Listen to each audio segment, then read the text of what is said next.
video. Ayan. Time check is 8 o'clock in the morning. Ayan, nagluluto ako ng baon ng husband. His baon for today is more on meat. Ayan, hot dog, bacon, and I have 2 eggs for him also. Ayan, sinasabing carnivore diet.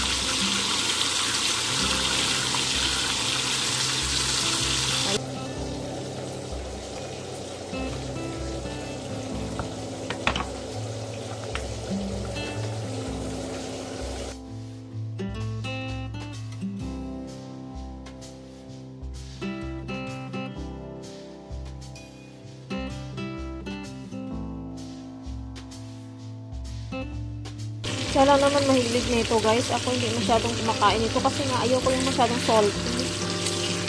Masyado siyang maalat. Mahilig siya salty.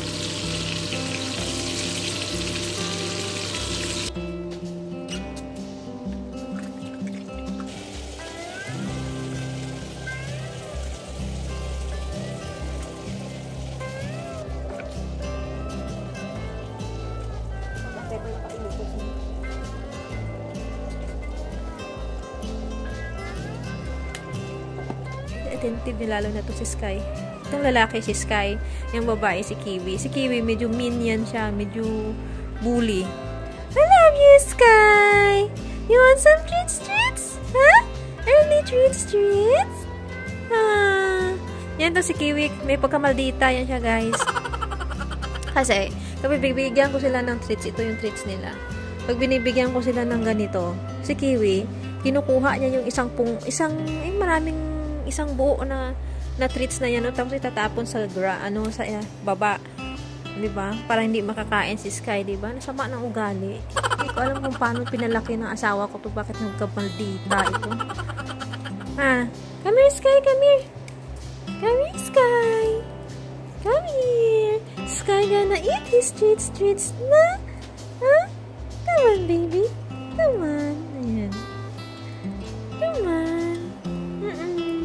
Yum, yum, yum. How about you, Kiwi? You're planning to do something bad again? Don't be so mean, huh? Don't be so mean. Sky is eating. If you don't want to eat, just stop bugging him. Kasi sometimes, pupuntahan niya yan si Sky tapos, tingnan mo kumain siya doon sa feeders. Iba yung kinakain niya. Ayaw niya nito. Pinupuntahan lang niya si Sky tapos anuhin niya yan, guys, aawayin niya.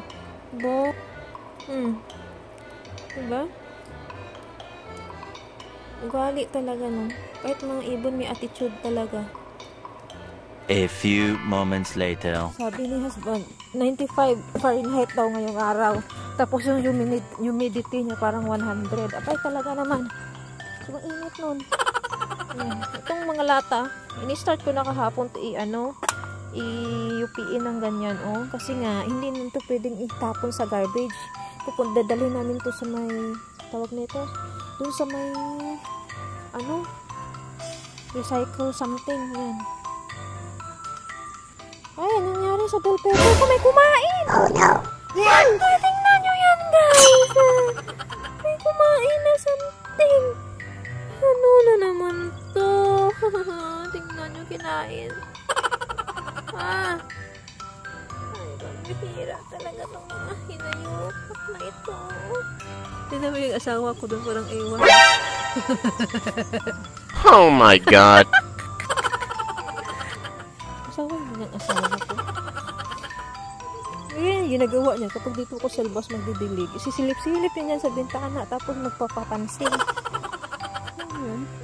Hindi naman siya pinanganak na KSP siguro. Kulang sa pansin.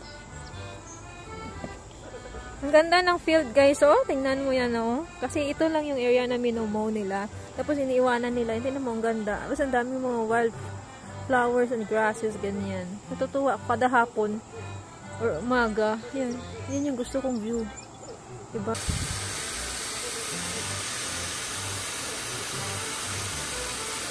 Sana tumubo yung buto ng papaya para makapagtanim na tayo para next year. Lilipat na lang natin sa labas, no?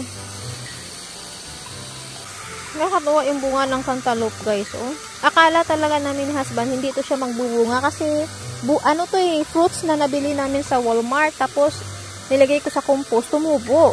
Ayan. Kasi sabi niya, baka may GMO daw, hindi daw yan magbubunga, mga ganyan-ganyan. Eh, nagbunga siya. Gusto yung power. Yup!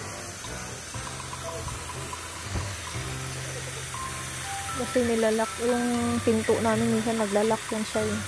Kaya kailangan masusi ka.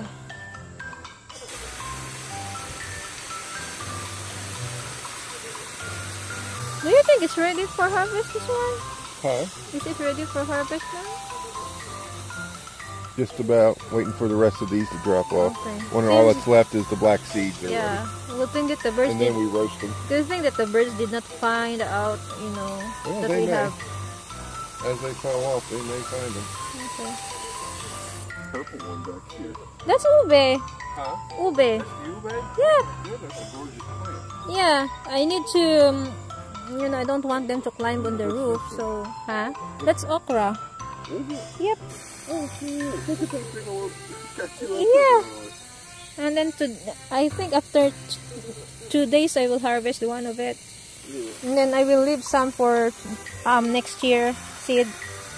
I like that. That is long okra. That is what I really want. Well then, if you think you could go a year without them, we should really save all of them for seeds then. No, only has plenty of seeds inside. I know, but the more seeds we get, Yeah, if we transfer Increases our our house, chances. but if we are still here until the planting time again, I don't want to plant a lot because our container is limited. that's cute. Yeah, you might get late na pikong, pray before driving. And don't drive too fast, huh? I'm watching you 24/7. Yeah.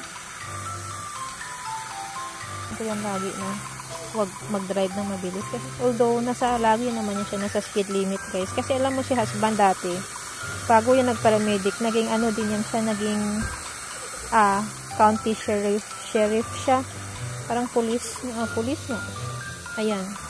So, alam niya yan, tagahabol yan dati ng mga, pasaway ng mga driver sa kalsada, ganyan.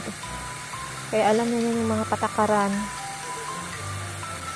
Pero alam mo, ang mahirap yung mga driver na kaskasero.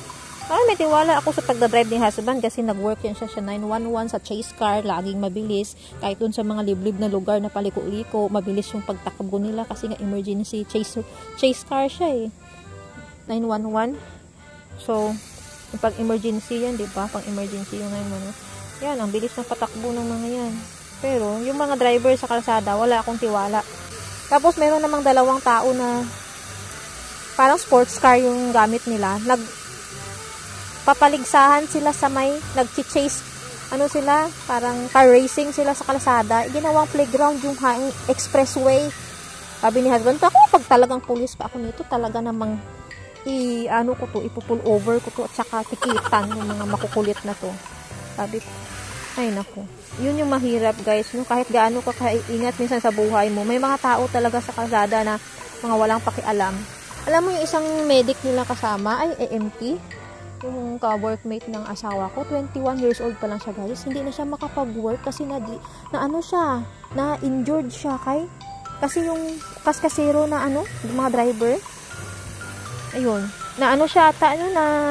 tawag nito na bangga ng semi-truck. Ayun, so, wala, nasira na future niya, di ba? Kasi pag hindi ka mag-ingat mag-drive, mga buhay ng ibang tao, nakasalalay din sa'yo, sa kalsada. Kaya dapat be considerate, saka maging maingat lagi. Hindi na siya makapag-work, guys, kasi nga, parang na-injured ata yung paa niya. E, syempre, kapag i-empty ka, kailangan mo talaga, dyan, paa, kamay. A few moments later. Tapos na tayo sa labas. Magluluto ako ng pechay na may munggo kasi tingnan mo yung pechay namin, hindi pa namin naluluto, kaya na siya, tawag nito, naninilaw na. So bago matuluyan, lutuin ko na yan siya. So, meron pa tayong munggo dito. Ito ay, yan, crack na munggo. Wala na tayo nung isa.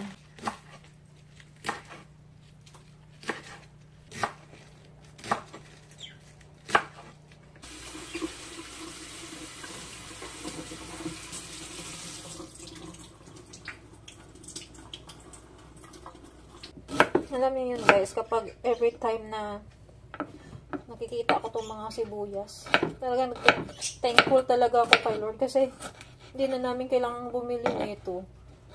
May kamahalan din ang sibuyas kapag bumili ka. Kaya nagpapasalamat ako kay Lord. Lord, salamat sa mga lubuing groceries na binibigay mo sa amin, na ginagamit ng tao para magbigay sa amin ng mga groceries. Although kaya naman namin bumili, pero alam mo yun si Lord,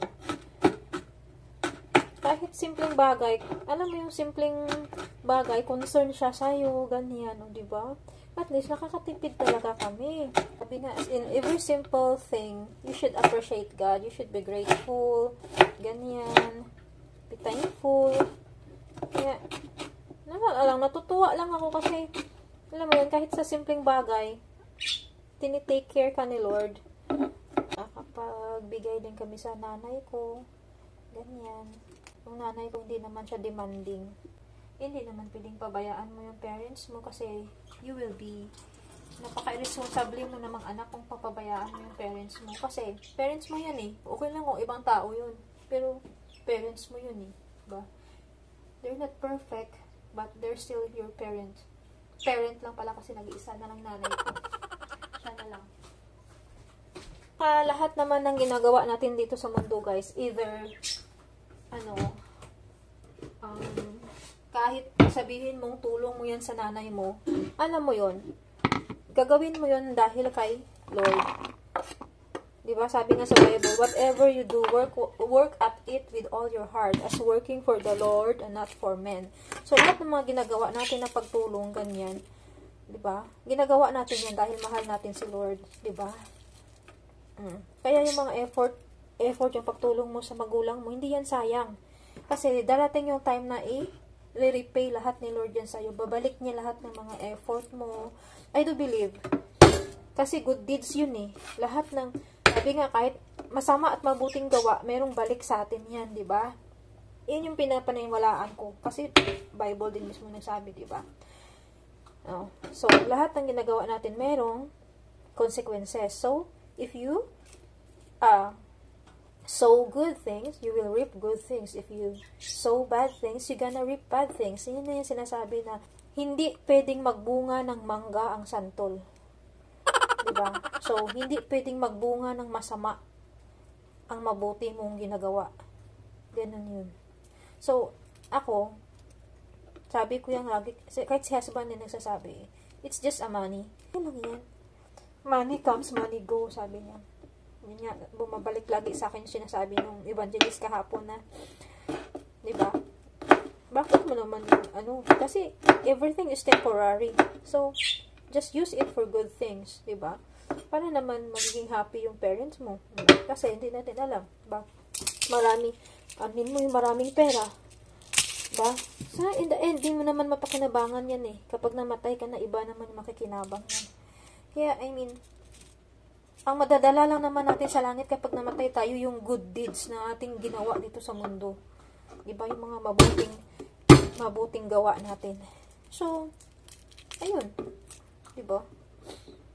Alam mo, kahit malayo ulood ko sa nanay ko, guys. As in. Pero pag nandito na ako sa ibang bansa, iba pala, yung care mo nandoon. Yung worry mo, ayaw mo tumanda siya. Totoo lang, ayaw kong tumanda yung nanay ko kasi wala eh. Siya na lang natitira sa aming magkakapatid na nagko-connect. Siya na lang. So, kapag mawala pa siya, kasi wala na nga tatay namin. Alam mo yun, parang, syempre, malaking kaibahan nang nandaan siya kaysa sa wala.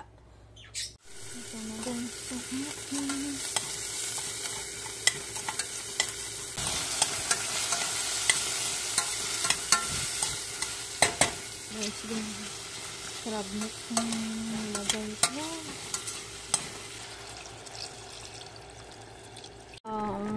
Yummy. Munggo with crab meat. Munggo, pichay, and crab meat. Sarap, masarap. Ang sarap ng lasa ng crab meat. Tapos nilagyan natin ng kunting patak ng ng shrimp paste. Super sarap.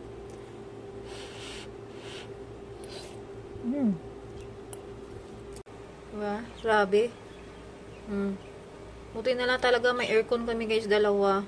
Kasi kung wala, nako, pag antong bahay na manipis yung wall, ang bilis lang talaga uminit sa loob. Nako. Yan lang pagkain ko. May rice naman yan. Pero masarap lang kasi talaga magpapak ng mga gulay. So, that's all for today's video. Thank you for watching everyone. God bless us all. Bye!